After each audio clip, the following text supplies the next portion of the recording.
Ya, pertama, kalau dibilang mudik sebagai bagian dari, budaya Indonesia, ya memang iya ya, karena kan, ini udah turun-menurun, dilakukan gitu ya, disosialisasikan. Istilahnya kalau kita ngomong mudik tuh sudah menjadi kalendernya orang Indonesia deh. Nggak hanya kalau menurut saya, istilah mudik ini sudah tidak hanya eksklusif untuk mereka yang beragama Islam lagi, karena kan biasanya istilah mudik ini muncul di dalam kalender tuh di dalam periode menyambut Lebaran ya. Tapi ini juga sudah menjadi kalender ya orang Indonesia gitu, masuk ke dalam kalender orang Indonesia gitu, karena ketika libur kan semuanya juga mengalami libur. Kita tahu negara kita ini kan memang punya banyak hari libur ya, dan bahkan itu ditetapkan oleh pemerintah setiap tahunnya gitu. Jadi itu udah bagian dari budaya dan terstruktur juga gitu dalam konteks kehidupan masyarakat Indonesia. Yang kedua, sebabnya kenapa ini bisa menjadi budaya itu karena memang kita nggak bisa menghindari aspek arus migrasi di dalam internal negara Indonesia juga gitu. Kita kan istilahnya ya ini kalau diurut bisa macam-macam ya. Kita punya masalah ketimpangan pembangunan sehingga memang pusat pembangunan ada di dulu kita tahu ya di Pulau Jawa gitu ya. Selama ini saat ini udah berkurang tapi masih seperti itu, sehingga semua aktivitas itu banyak orang mengejar mimpi itu ke kota-kota besar. Ada ketimpangan antar pulau, ada ketimpangan pembangunan antar kota dan desa gitu ya. Jadi itu sebab-sebab struktural yang menyebabkan mudik itu menjadi budaya kita, sehingga bisa berbeda antar generasi, tempat tinggal antar generasi juga berbeda gitu, antara ibu dengan anak, nenek dengan misalnya nenek kakek dengan cucu gitu ya, dengan anaknya gitu ya. Jadi itu juga secara struktural membentuk budaya mudik ini gitu, karena banyak orang atau banyak warga mencari mata pencarian di luar daerah tempat tinggalnya, sehingga mereka dalam konteks kalender gitu ya baru bisa kembali ketika libur yang cukup panjang gitu. Itu masalah struktural juga sebenarnya gitu ya, sehingga membentuk budaya ini gitu. Ditambah lagi diperkuat dengan budaya Indonesia yang masih hidupnya lebih menekankan nilai-nilai kekeluargaan. Jadi hubungan antar keluarga itu merupakan nilai yang membina hubungan baik antar keluarga, itu merupakan nilai yang masih dipegang teguh gitu. Relasi keluarga itu adalah relasi yang cukup paling penting dalam kehidupan orang Indonesia gitu. Jadi seseorang itu juga merasa nyaman, merasa tenang itu kalau juga memiliki relasi antar keluarga yang baik gitu kan, dan bisa merasa stres, bisa merasa sulit itu kalau misalnya tidak memiliki relasi keluarga yang baik gitu. Jadi ketergantungan kita pada konsep keluarga, relasi keluarga itu juga masih cukup kuat gitu ya di konteks masyarakat Indonesia gitu. Jadi nilai kekeluargaan, kemudian tadi secara struktural gitu ya, itu yang menyebabkan sebenarnya budaya mudik ini tumbuh subur gitu.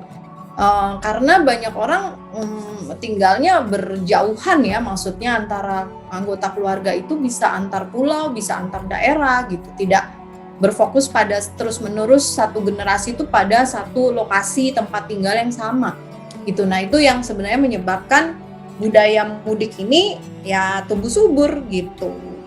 Selain ya beberapa orang memanfaatkan momen mudik ini atau momen lebaran, menyambut lebaran dengan libur yang panjang ini untuk berwisata dan lain sebagainya. Itu yang sebenarnya melatar belakangi sih kenapa mudik ini ya sulit ya kalau tiba-tiba hilang dari budaya Indonesia dalam sekejap.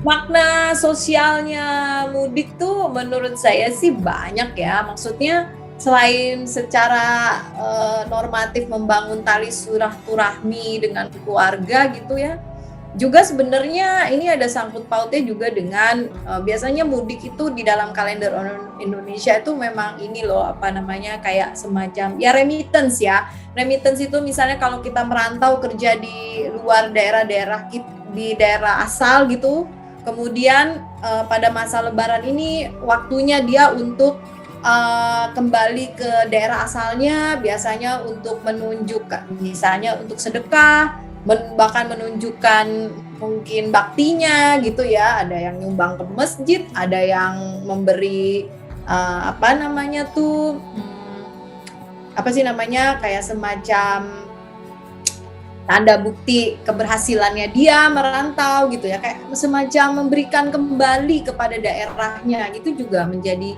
sebuah bagian ya dari kalendernya orang Indonesia gitu. Kalau masa mudik tuh kayak masanya itu gitu. Dalam konteks pandemi, memang karena ini tahun kedua gitu. Kalau tahun pertama itu dilarang mudik itu efektif ya, sangat efektif karena orang masih disertai ketakutan, situasi yang tidak pasti gitu ya, sesuatu yang baru gitu ya. Ketika himbauan dilarang mudik mungkin lebih efektif pada tahun pertama daripada tahun kedua, karena tahun kedua masalahnya adalah kondisi-kondisi lainnya selain tadi ya masalah struktural dan budaya. Itu masalah pertama pandemi fatigue ya, karena sudah bosan dalam tanda kutip nih menghadapi situasi pandemi di mana terbatas ruang geraknya gitu. Kedua, mungkin yang tahun pertamanya sudah tidak bertemu dengan anggota keluarga yang lain gitu ya. Ketiga, vaksin sudah mulai dilaksanakan. Keempat, merasa sudah bisa menjalankan prokes. Kelima, mungkin banyak orang juga yang sudah terinfeksi dan sudah menjadi penyintas gitu ya. Banyak faktor gitu yang di tahun kedua ini justru membuat orang malah semakin dalam tanda kutip berani untuk mudik. Jadi menurut saya bukan soal, yang kedua juga menurut saya karena ya ketika dibuat larangan gitu ya, jadi ketika larangan itu disampaikan untuk sebagian besar orang itu kalau dilarang itu malah justru berusaha untuk bukan berusaha untuk nurut, tapi berusaha untuk mencari celah agar tetap bisa melaksanakan tapi tidak melanggar gitu kan, berusaha cari celahnya itu. Nah, kalau menurut saya itu karena tidak paham betul, akhirnya cuma bentuk aksi represif gitu, karena larangan itu kan represif, tekanan bahwa kamu tidak boleh mudik, dilarang gitu kan, itu kan tekanan sebenarnya, jadinya tekanan dan sifatnya lebih represif. Akhirnya banyak juga kelompok masyarakat yang tidak paham betul mungkin dengan makna yang sebenarnya, itu justru cenderung melawan gitu, resisten gitu. Jadi cenderung justru yang dilakukan adalah mencari celah. Paling penting itu justru bagaimana penegakan aturan di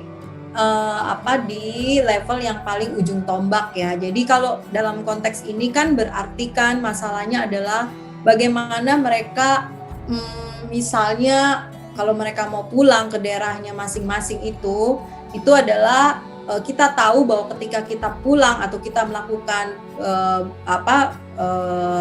migrasi balik gitu ya, kita sadar bahwa kita itu sehat, kita tidak membawa penyakit atau tidak membawa virus yang bisa membahayakan nanti orang di daerah asal kita. Yang kedua, kita sadar betul bahwa ketika kita melakukan perjalanan ini, kita juga tidak dalam masa perjalanannya itu tidak dengan mudah terinfeksi virus ini di dalam perjalanan gitu. Nah, berarti yang menurut saya penting untuk ditegakkan itu adalah pertama tes.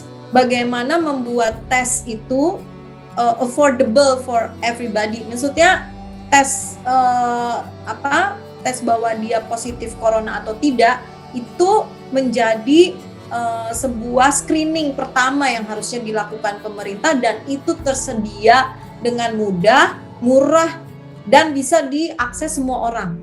Saya pikir semua orang pasti kalau tahu bahwa yang penting adalah ketika dia pergi itu dia tidak membawa virus dan lain sebagainya ya, tidak tertular juga dan dia tidak membawa virus, siapa sih ada orang yang mau menularkan ke keluarganya, kan pasti nggak ada ya, harusnya normatifnya kan seperti itu. Jadi ketika nilai itu yang ditekankan, maka harusnya kesadaran untuk melakukan tes antigen gitu dan ketetapan atau tes apapun ya, pokoknya yang bisa membuktikan bahwa dia tidak terinfeksi dan pemerintah bisa mensupport itu, menurut saya lebih efektif ya kepada mereka gitu. Jadi daripada secara umum hanya bilang dilarang mudik gitu kan, secara umum narasinya cuma dilarang gitu, tapi sebenarnya kalau yang dipentingkan adalah, dipromosikan adalah kalau mau melakukan perjalanan dibutuhkan tes A, B, C, dan tes itu murah, bisa dijangkau semua orang. Saya pikir semua orang pasti akan rela untuk dites dulu sebelum melakukan perjalanan. Terus yang kedua juga masalah tadi kan dalam waktu melakukan perjalanannya itu juga kan kalau keramaian dan lain sebagainya itu kan pasti bisa menimbulkan penyebaran. Nah, bagaimana caranya mengontrol kerumunan-kerumunan itu? Berarti kan transportasi publik harus menerapkan peraturan yang tegas dengan jumlah penumpang, selain tes tadi ya, terus kemudian menggunakan masker, disinfektan, itu pelaku usaha juga harus melakukan itu, terutama transportasi publik yang akan menjadi pengangkut gitu. Itu ketat harusnya dilakukan. Nah, itu yang sebenarnya lebih diatur dengan baik gitu ya, misalnya jumlah batasan penumpang berapa, jadi jauh-jauh hari gitu. Jadi maksudnya ketika orang mau harus berubah pola mudiknya, jadi bukan masalah mudiknya yang tiba-tiba dilarang kalau menurut saya, tapi lebih kepada bagaimana orang melakukan mudik di kondisi pandemi, bagaimana orang bisa melakukan perjalanan di kondisi pandemi, itu yang perlu diatur SOP-nya.